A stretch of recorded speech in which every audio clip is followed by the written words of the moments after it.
Let's go, fellow fans of Clash of Clans. It is time for Dragon Festival. That is right, the keyword dragon. Got lots of exciting stuff going on. It is a similar event just like we saw for Clashoween and the Cookie Rumble. Lots of opportunities for ore, boosts, discounts, and of course special troops like the Azure Dragon. So as we prepare to dive more deeply into this event, please do consider subscribing to the channel and of course using creator code Galadon if you're going to purchase the event pass. There is a lot to cover today. Of course, finally the release of the epic equipment for the Archer Queen. The Frozen Arrow is here. You may have seen it in action. It does seem extremely strong. But there is so much more going on right now. The skins, the scenery, the ore opportunities, the decorations, and of course, the event pass. Now, this being the developer build, we don't know for sure what the price is going to be, but I would assume it will be the same as the Cookie Rumble. If not, then we're going to have words, right? Okay, we have, of course, the Frozen Arrow. This is the first epic piece of equipment for the Archer Queen. It slows down defenses in an increasing amount throughout the upgrades all the way to level 27. And if you thought you were done because you finished your giant gauntlet, well, just get ready. This is the beginning, and this is only the second epic piece. You know it's just a matter of time before we have epic pieces for the Grand Warden, and then the poor neglected Royal Champion. She only has 2 pieces of gear at the moment, so no doubt lots coming her way in the near future as well. But let's talk about the event troops because they are interesting and exciting. And are they broken? Are they crazy strong? Do we really need anything else that's crazy broken in Clash right now? We've got Root Riders, right? No, okay, so Firecracker, pretty cool. Obviously similar, maybe almost exactly the same as the troop from Clash Royale.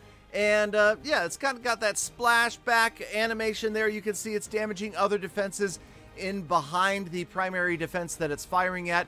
Going to be a great support troop, maybe not an ideal spam and win troop. For that, we have to walk on over to the Azure Dragon. Look at this beautiful, absolutely beautiful beast. The Azure Dragon is graceful and powerful and, well, very similar, I would say, to a Super Dragon in its stats and abilities. And I don't know, it's just, I hate to see it leave because it's so gorgeous, right? The flowing body movement, it's just, yeah, it's a lot of fun. We also tried out against multiple defenses. Now, these are just level 10 event troops against level 1 defenses, just to get a better idea of how the damage works. In a moment, we will go out and attack a maxed out base, and, well, you'll see pretty much what we've all expected, and that is that event troops are extremely strong, and, of course, Root Riders are also very strong. So I didn't try to send out the Firecrackers by themselves, because that would be a pretty predictable outcome. The Azure Dragon, however, very strong, and of course it's going to cause a lot of damage in a wide area. You could see taking out 4 level 1 defenses at once. And yes, as we have come to expect, these event troops are stronger than your average troop. Also, surprisingly, no sort of balance whatsoever yet for the Root Rider, right? We still see Root Riders absolutely annihilating out there. We saw Itsu set all sorts of new records at #1 in Legend League with them, and pretty much like I've shown on Root Rider TV, which is the nickname of my channel, yeah, they're crazy strong. Okay, here we go. Fully maxed out Town Hall 16 base. Yes, no clan castle on defense, so there is the asterisk there. We just spammed the Azure Dragons with some freeze spells and some rage spells, a couple of well-timed hero abilities, and you can probably guess the outcome. Now, overall, I love this event. I think this scenery is by far the best scenery I've ever witnessed, I've ever possessed. I did pick this one up on the main account, of course, already. We will gem this event to max on day 1, so make sure you come by. You guessed it, a kick.com live stream. The URL is right there and in the description. I stream every day except for Saturday, right around 6 or 7 Pacific for sometimes several hours. And yes, if you're asking, I do have more decos to give away, including firework fanboys to celebrate Lunar New Year and many, many, many many golden hogs, and the occasional stone P.E.K.K.A. statue, the real-life stone P.E.K.K.A. statue. Okay, anyway, yeah, okay, so they're slow, they're fun. I don't know, it's to be honest, the visuals of the Azure Dragon are amazing, but everything else, it just feels like another dragon destroying bases, really, you know, and that's kind of what we expected.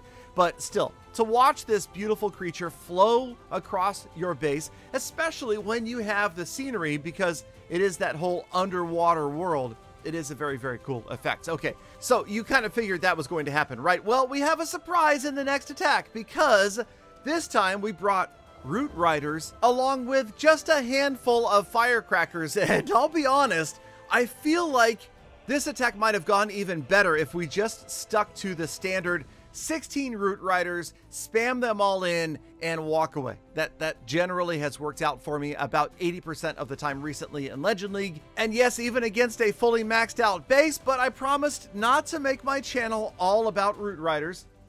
Okay, so we're going to try. I can't help it. They're here. And what am I going to say? So yeah, the Firecracker is a fun troop. It's different. It's temporary. I'll put the stats for both of them up on the screen here so you can see it. Obviously, you'll be able to unlock them for yourselves very, very quickly. But I think overall, these events add a lot to Clash. I think that it's a great opportunity for free-to-play players to get a little bit more free stuff. Without having a diamond pass in the game, you also have a way for those paying players, rich players, money players, I don't know what to say.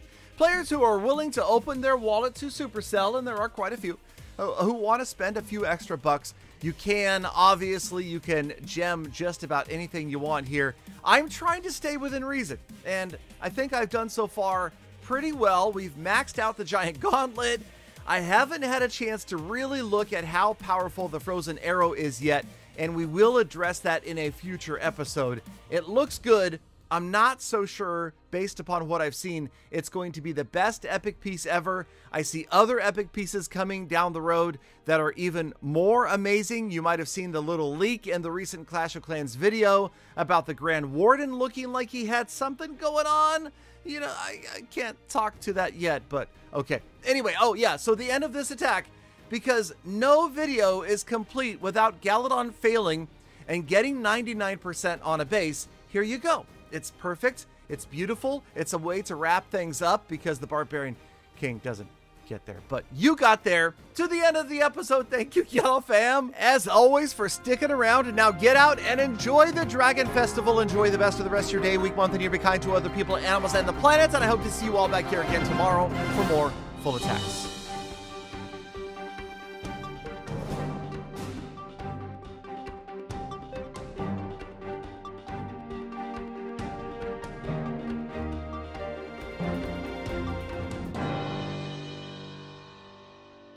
Galadon, wait!